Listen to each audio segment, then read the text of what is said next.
and the sign said, "Welcome home."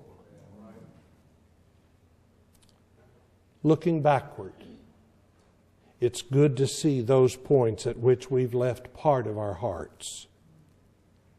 But we must also look forward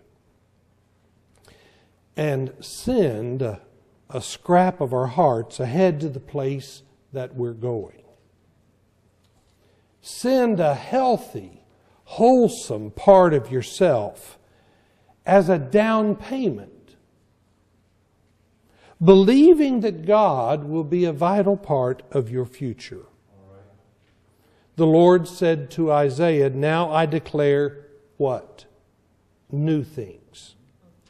And before they spring forth, I proclaim them to you." New things. Whenever we got a new pair of shoes, my father insisted that you put them back in the box and carry them home. And you had to wear them at home first on the carpet. Do you remember this? So you had to try to break in the new things and make sure you really liked them before you got to wear them out. New things are first given by God's Spirit as a vision. A vision that then must be accomplished by God's people. What is God's Spirit asking of you and me on this day? What is it that God is asking us to sort of wear on the carpet? Let God's Spirit determine the path that you should take, and then decide to take it. Decisions today are lived in the future. In fact, for me, believing is committing now for then. So that when belief is really needed, you might be then found faithful. We don't always know the shape of this newness, but I think there's something we could all agree upon. We do know that it seldom comes without our human, obedient investment. And the promise is, as we heard Isaiah say repeatedly, I meant to count the number of times in the text it said justice. But there's always going to be something about this vision leading toward justice that requires obedient human investment in order for that justice to prevail. Love God by your commitments today, now, for then. In fact, 1 John 5:4 says the proof that we love God comes when we keep God's commandments. Commandments that are not at all troublesome. Could I ask, what positive regard do you hold for your future obedience? Patrick Lencioni suggests that a team which fails to commit creates ambiguity about the direction that it will take. And this ambiguity breeds a lack of confidence and, in fact, a fear of failure. On the other hand, a team that's not afraid to commit creates clarity about the direction it is headed and develops an ability to learn from even its mistakes. Good congregations commit their lives to the God who sees us through. Yes. We are the overcomers because of the God who sees us through. However, when we become dependent on that which is other than God, we lose our freedom. Sadly, we have populated this world with small, mean gods of narrow vision and cold embrace. Amen. To believe is to detach from what is not God and turn our attention wholly toward the God of creation, of Exodus, of homecoming. The goal is to believe forward. To go out. To go out from old tired stuff. To go out from fears that divide us. To go out from old quarrels unresolved. Go out from old sins unforgiven. Go out from old decisions that have scarred and wounded. Go out from old memories that have become graven images. Go out into God's new demanding mission.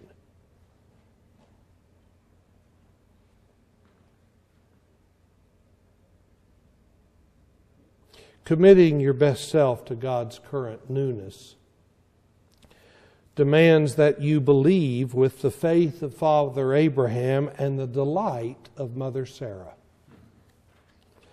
Believe very large about your mission in this city and in our world. The person who wins out over the world's ways is simply the one who believes Jesus is the Son of God. Be a body of people, a community of faith, filled with those kind of persons. Because this is the promise we share. God's Spirit, God's Ruha, blows newness. Now, when that newness is suggested, the world is going to deem it impossible. But let the Spirit equip you to achieve newness and bring justice with such gentleness as to respect the bruised reed.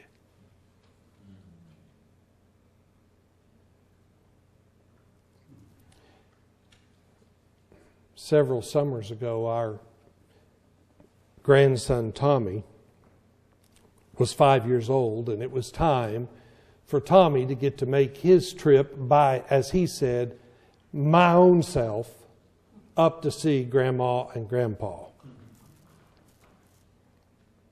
One afternoon during his visit, my wife Jennifer dropped the two of us off at the house out at the front, and we had walked around to the side to go in the side door through a screened porch, and it was then that I realized I had left my keys to the house in the car.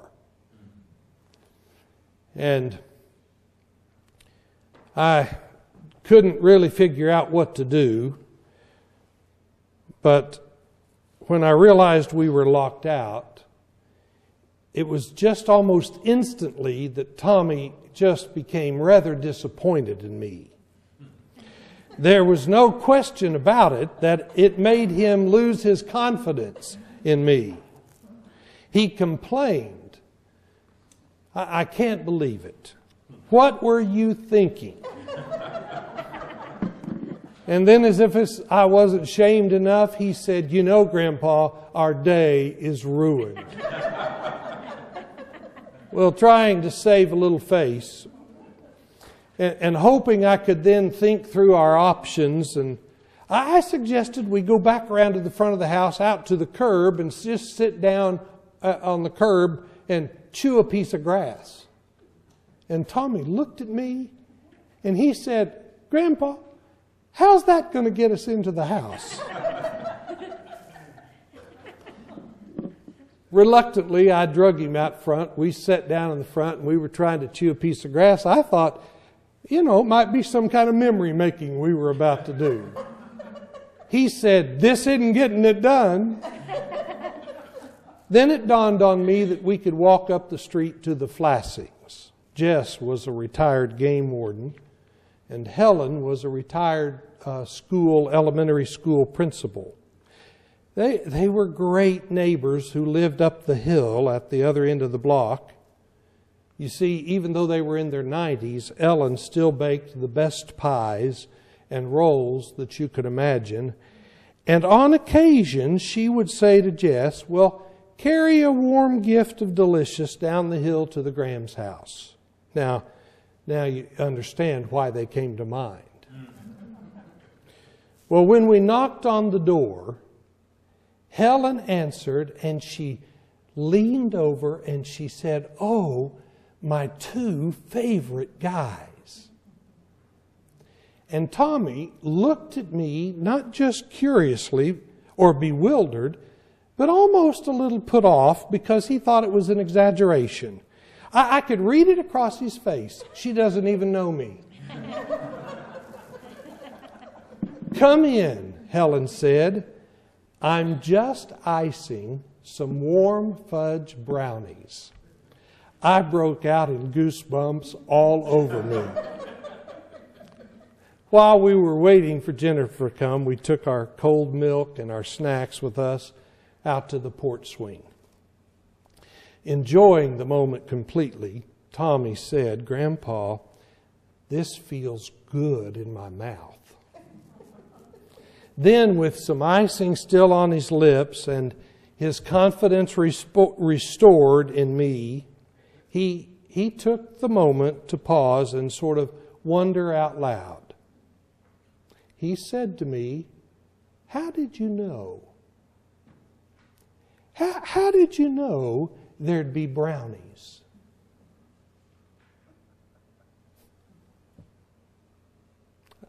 Well, I can't help but wonder. Do you know that God has newness waiting in the oven for you? Send a scrap of your heart on ahead. Anticipate what God wills to do in you. The former things have indeed come to pass. We have been blessed along the banks of our baptism at the point where we entrusted our lives to Jesus Christ.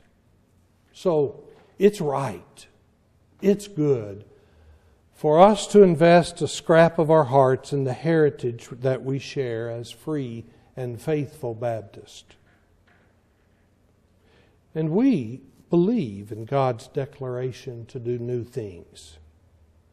We believe God is on mission.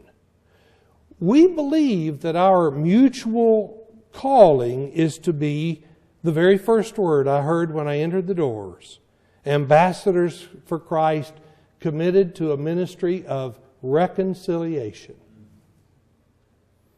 It seems only right then for us to extend a good bit of our hearts on ahead. Our heritage is rich, and the Spirit is alive with wonder. Both are working hand in hand, asking us to be willing and able to believe.